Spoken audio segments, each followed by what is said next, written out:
አክብሮታዊ ሰላምታችን በያላችሁበት ይድረስ የተወደዳችሁ የኢትዮ ፎረም ቤተሰቦች የዕለቱን ዘገባዎቻችንን ከዚህ እንደሚከተለው ወደ እናንተ ማድረስ ጀመርን።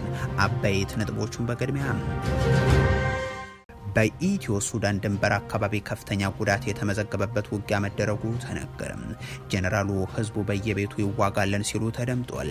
ጋሸናን ጨምሮ በተለያዩ ስፍራዎች በተፈጸሙ ጥቃቶችም ሰብአዊ ጉዳቶች አጋጥመዋል።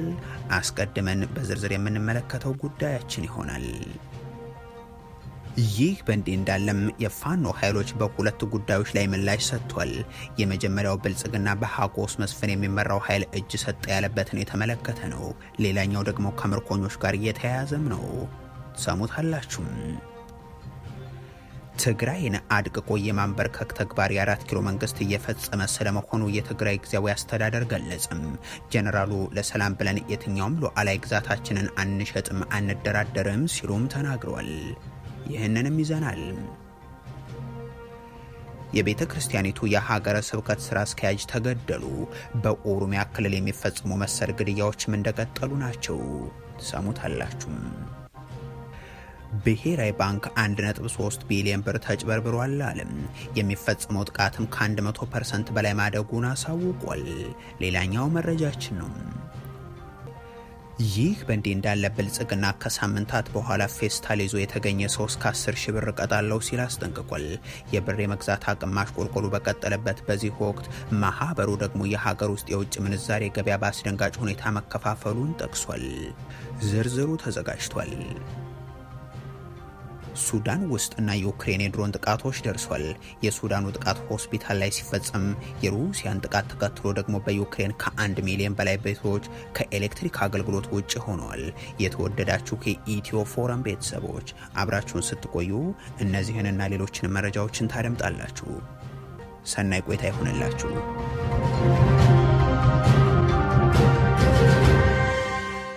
በኢትዮ ሱዳን ድንበር አካባቢ ከፍተኛ ጉዳት የተመዘገበበት ውጊያ መደረጉ ተሰማ።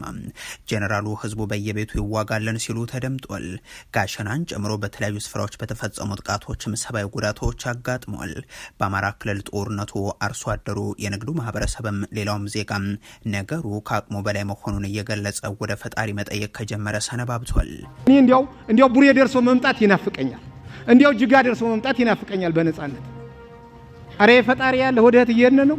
ቀየው ላይ ክፍለ ጦር ያሰማሩበት፣ የልጆቹን መማሪያ በድሮን ያወደሙበት፣ በየዕለቱ ማሳውን አውደው ያደረጉበት የብልጽግና መሪዎች ግን ሰላም የጠፋ የመሰለህ አእምሮ ውስጥ ነው እያሉ ቀጥሏል።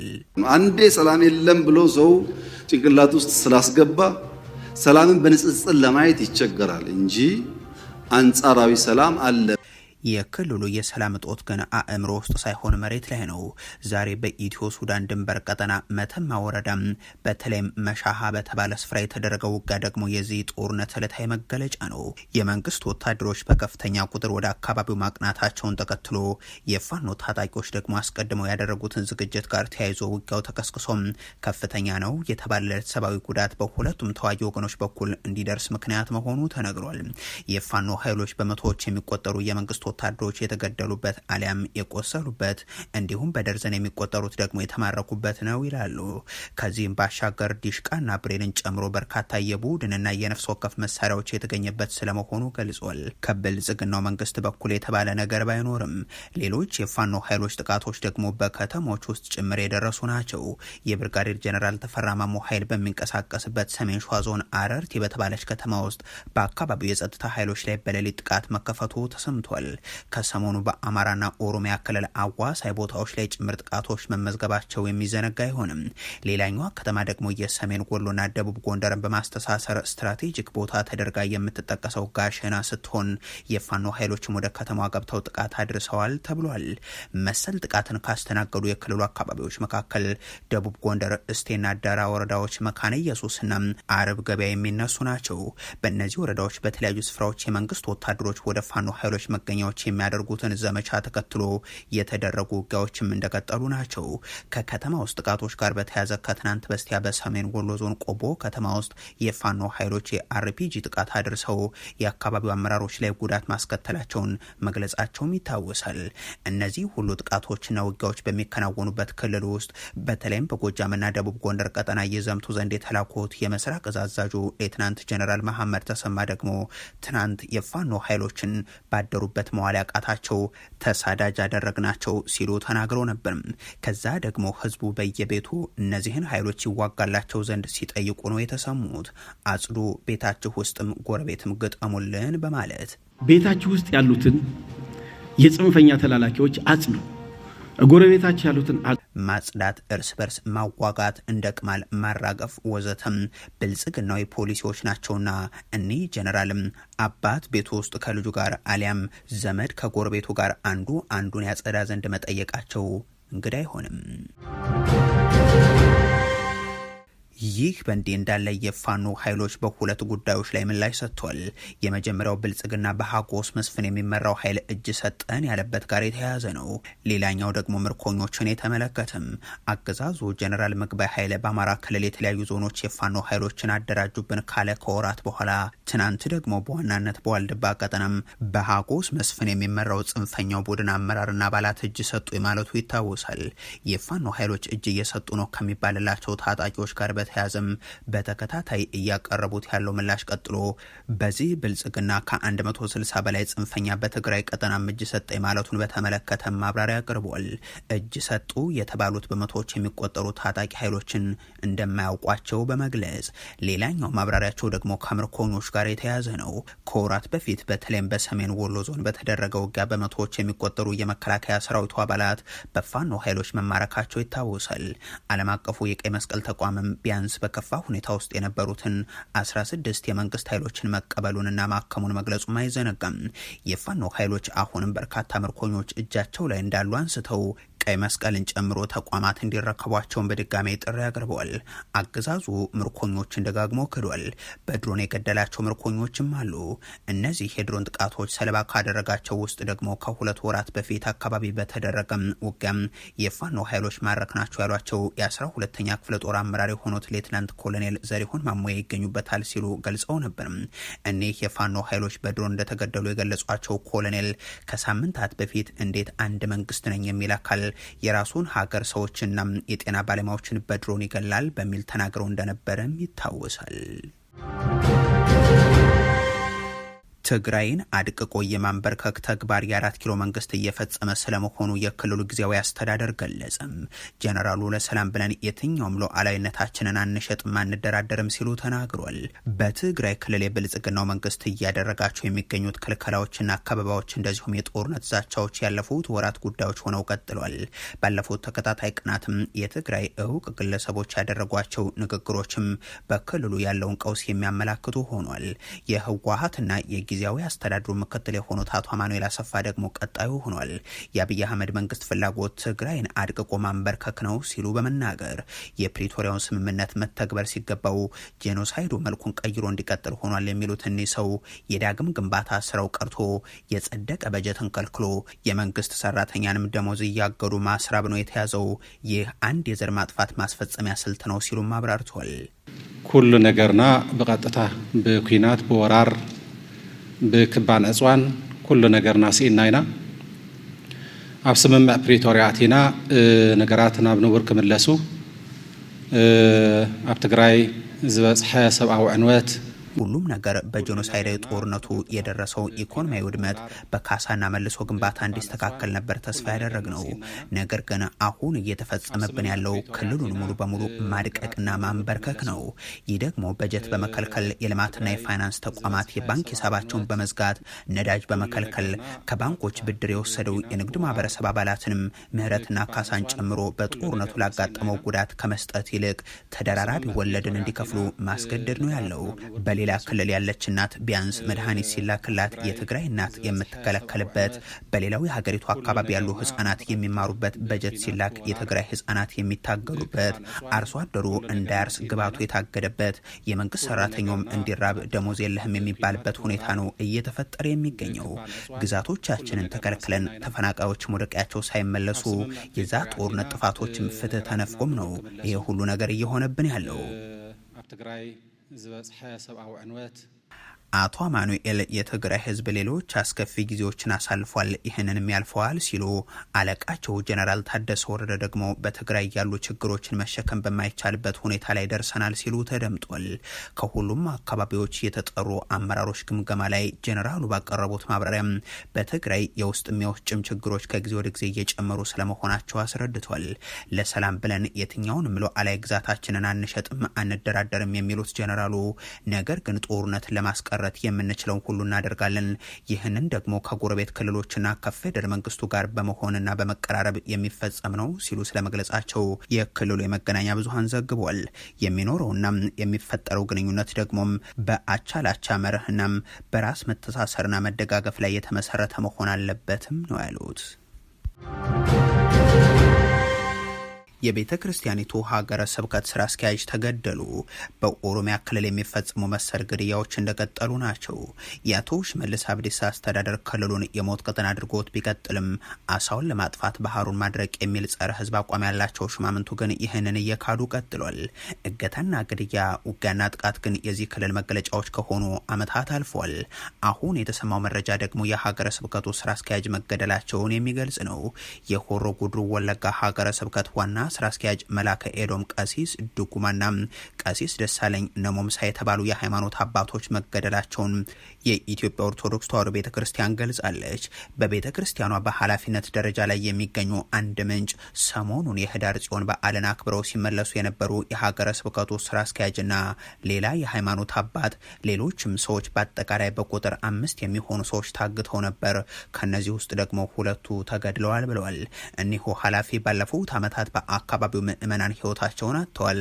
ብዙ አገልጋዮችም ከሞት ባሻገር በመሳደድ ላልተረጋጋ ኑሮ ተዳርጓል። አሁን ምዕመናን የተረጋጋ ኑሮን እየቀጠሉ አይደለም። በቦታው አገልጋዮቹ አባቶችም ቢሆን ሞትና እገታ ይመጣል ብለው ከአገልግሎት ተቆጥበው ነው ያሉት ሲሉ ተናግሯል። አመራሩ ለዜጎች ዋስትና መስጠት ያለበት መንግስት ነበር ሲሉም አክሏል። እኔ የሰፈራችሁ ሚሊሻ አይደለሁም የሚሉ ግን የሀገሪቱ ዜጎችን ከእያንዳንዱ ሰፈር ግብር እና መዋጮ ለሚያስከፍሉ ባለስልጣናት የቀረበ ጥያቄ መሆኑ ነው። ብልጽግና ከሳምንታት በኋላ ፌስታል ይዞ የተገኘን ሰው እስከ 10 ሺህ ብር እቀጣለሁ አለም። የብር የመግዛት አቅም ማሽቆልቆሉ በቀጠለበት በዚህ ወቅት ማህበሩ ደግሞ የሀገር ውስጥ የውጭ ምንዛሬ ገበያ በአስደንጋጭ ሁኔታ መከፋፈሉን አሳውቋል።